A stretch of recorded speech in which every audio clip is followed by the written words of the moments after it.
A'udzubillahi minasyaitonirrajim. Bismillahirrahmanirrahim. Assalamualaikum warahmatullahi wabarakatuh. Nuwun kawula nuwun wonten ngarsanipun sangjaning para tamu lenggah kakung miwah putri, para pepunden, para bini sepuh, aji sepuh ingkang kawula bekteni, para pangemban pangembating praja satriyaning negari, minangka songsong pantam-pantoming kawula dasih ingkang tansah katuran sagunging pakur matanugi linanggung wonten ngarsanipun Bapak Wagiman Ibu Lestari Widodo ingkang hambenggu gati ingkang tansah kawula bekteni sumrambah katur kadang-kadang perdo muda tumaruno ingkang tansah sinudarsana keparenga wedal siang punika panak sowan kadang-kadang saking Imaji Music Entertainment para sowan wonten ing Wisma Payiwahan, Wisma Palenggan Bapak Wagiman tiyang sekalian garwa Ibu Lestari Widodo sawetawis kinarya suka parisuka kinarya ngregengaken swasana anggenipun kepareng tasakuran kentas pitulus keng putri kinasih amala krameaken denok Roro Ayu Afi Istiqomah ingkang badhe kadhap ciratu krami Roko Mas Bagus Nurdianto Jalutanoyo panjenenganipun Bapak Waloyo Ibu Partini Mijil saking Tegal Sari Jati Ayu Karangmojo Gunung Kidul.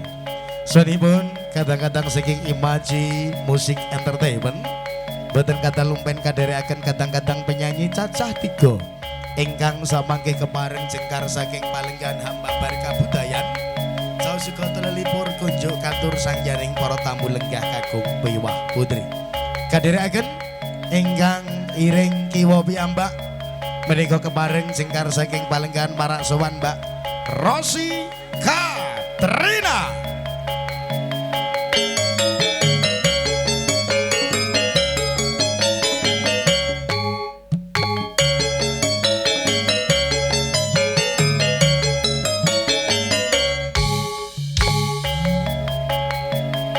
Sowan malih ingkang tengah menika De Elisa Kusuma.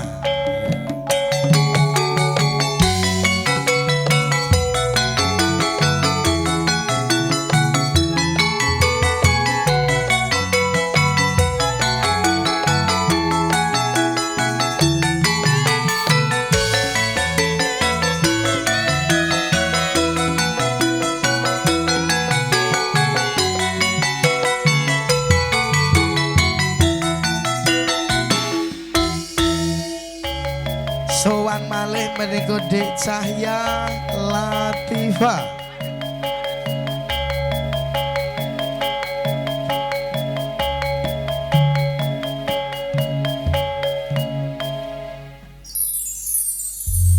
Dalem Wahyu Jambul saudara-saudara dari akan rencang-rencang Imaji Buki Katampi kinarya panglipur kinarya suka parisuka sawetawis wedal kunjuk katur sangjaning para tamu para lenggah kakung miwah putri murmakani suwanipun kadang-kadang saking Imaji Entertainment setunggal lakon katuraken mugi dadosna panglipur dadosna sukor naning penggalih sugeng Amir Sandi semoga.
kasih